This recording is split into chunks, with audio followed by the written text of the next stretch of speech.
Okay, so now we're gonna talk about each task in detail and how to approach it, how to take notes. So let's get started with the independent part, task 1. All right, so let's get ready for the task number 1. So the first thing you have to do is always read the question carefully. You always have to make a choice. So while you're reading the question, already make a choice in your mind.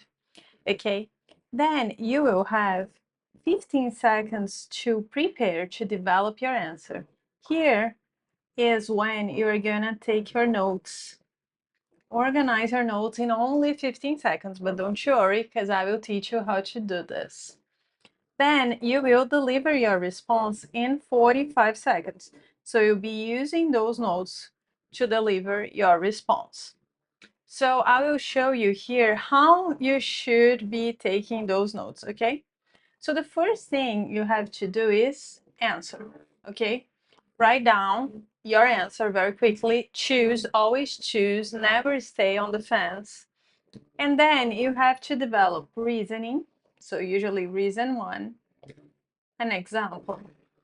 Reason 2, and if you have time, an example.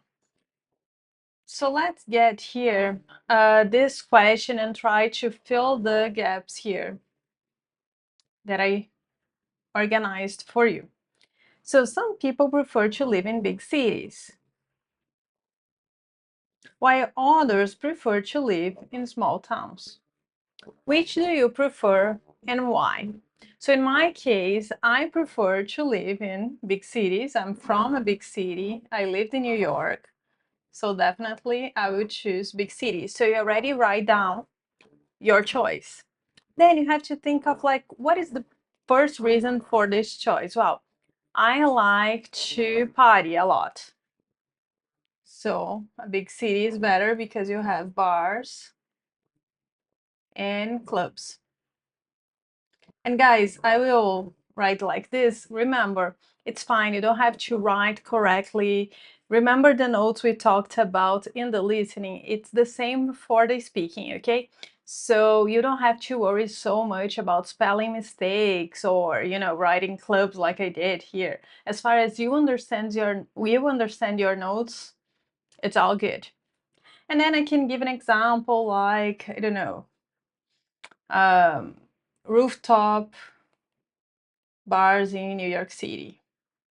A second reason could be work opportunity.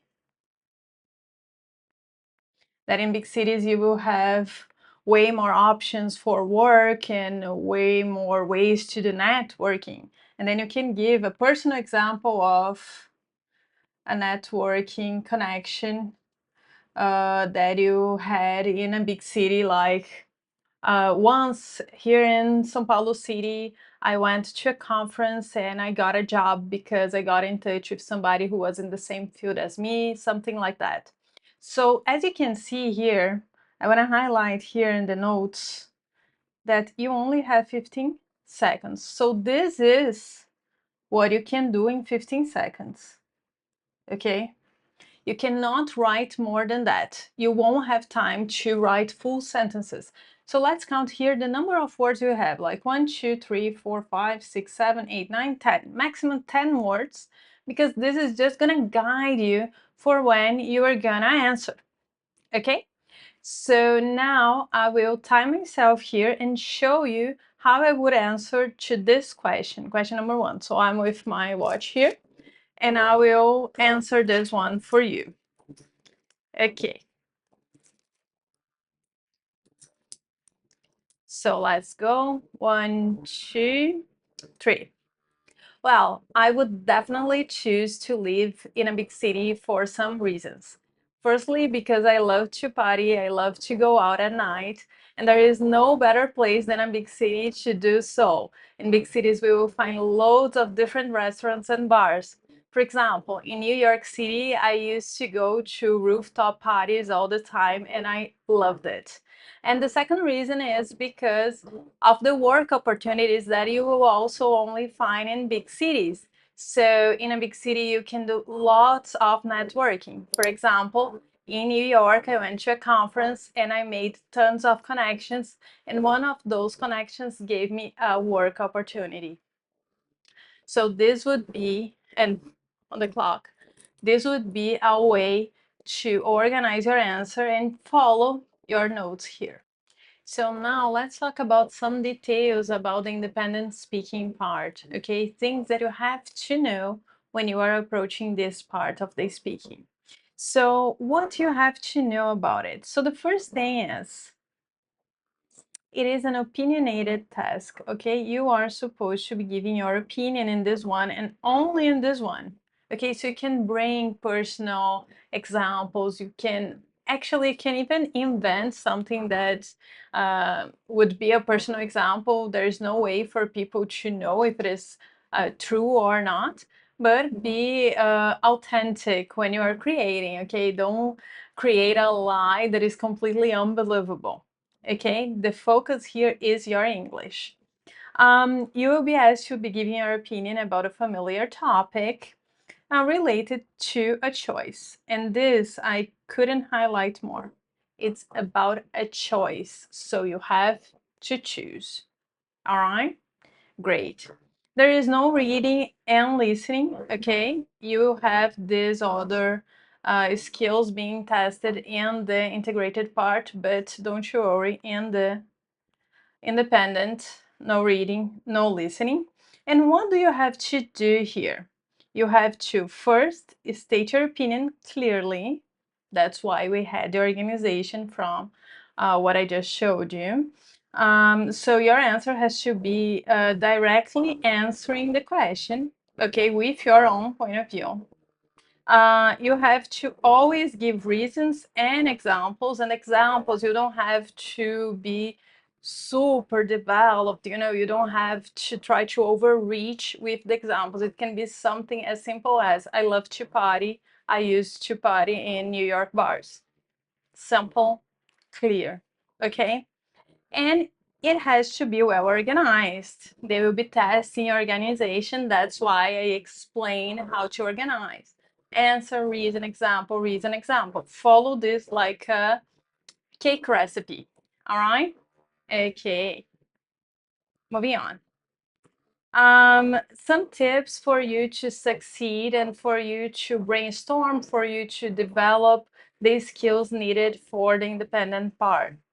So the first thing you have to have in mind is practice brainstorming, okay? So you have to think on your feet. You have to be quickly when thinking of the answer. So you have to brainstorm a lot, practice a lot, like this or that, I don't know, coffee or tea, go.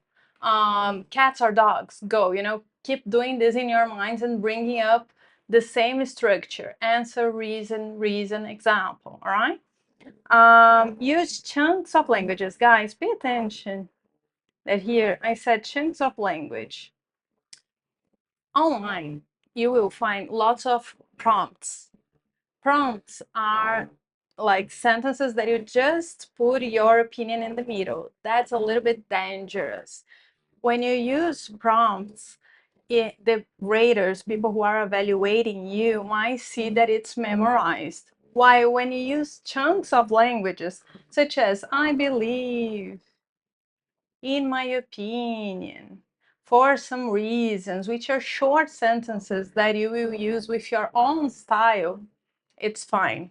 Okay, remember, in the speaking part, they do not accept completely memorized answers. You have to be natural, you have to use your own style of speaking, just like I did right now. That's very important. Speak clearly and at a good pace. Good pace for American English is a little bit quicker than what we are used to, okay? You have to be fluid. We have to speak clearly with clear pronunciation. And in this space that you don't stop and say, you're not in a monotone, okay? Always record yourself. Okay. Record yourself and listen to yourself and try to improve, always listen to yourself. You can practice with a colleague, with a study partner, but this is very important tip. And this last one, don't worry about accents, okay? We are all speakers of English as a second language, all right? I am too. English is not my native language. I scored very well in my speaking, and I have an accent. Don't worry about your accent. As far as they understand and you have a good pronunciation, it's fine. You can score very well. Sometimes the students try to sound like natives and they think they only score well in exams if they sound like natives. And this is a misconception. This is very, very incorrect. Okay? Worry about other things. Pronunciation and intonation is one thing. Accent is another thing. Okay, now let's go to the last part of the integrated part, the task 4. In the question 4, you will only have to talk about something you heard, so you will only be tested in listening and speaking, all right? Here you listen to a lecture and you have to talk about it. So let's see this in detail. So the first thing is you listen to a lecture about an academic topic for about 1 minute, a minute and a half. Then you will read a question about this lecture. Then you have 20 seconds to prepare, so a little bit shorter than the other preparation time, because here we only have a lecture, right? We don't have another material. And finally, you will deliver your response in about a minute. So let's see this in detail. There's no clear recipe here. It's very straightforward. So while you are listening to the lecture, you have to always take notes. And those notes, they have to be in detail, all right? Because the question is gonna be about details of the lecture. So you have to take as many notes as you can, all right? And try to take organized notes because you only have 20 seconds to prepare. And the tip here is you are given 60 seconds, right? And I recommend you using a lot of reported speech here.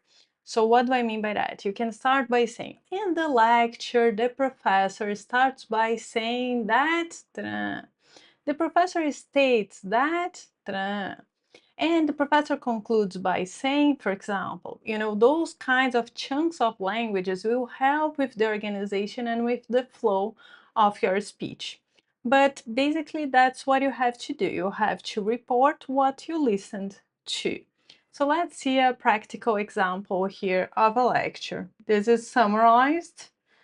So remember, this is a summary. It's going to be much longer than that, but I will read here for you. Professor. And this one, I like this example because about biology. And usually it's going to be something that, I don't know, I'm not that good at biology. So it's going to be something about science, about history.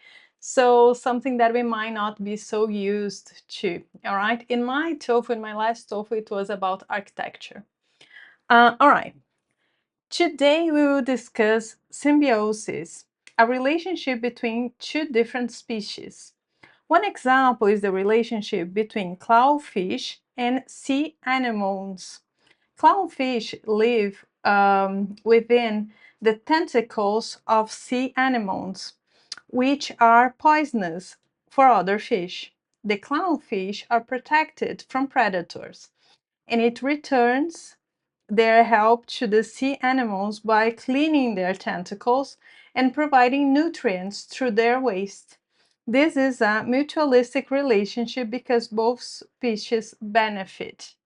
All right, so you have to take notes basically of everything you can in an organized manner. So here I'll highlight some important things. So what is this about?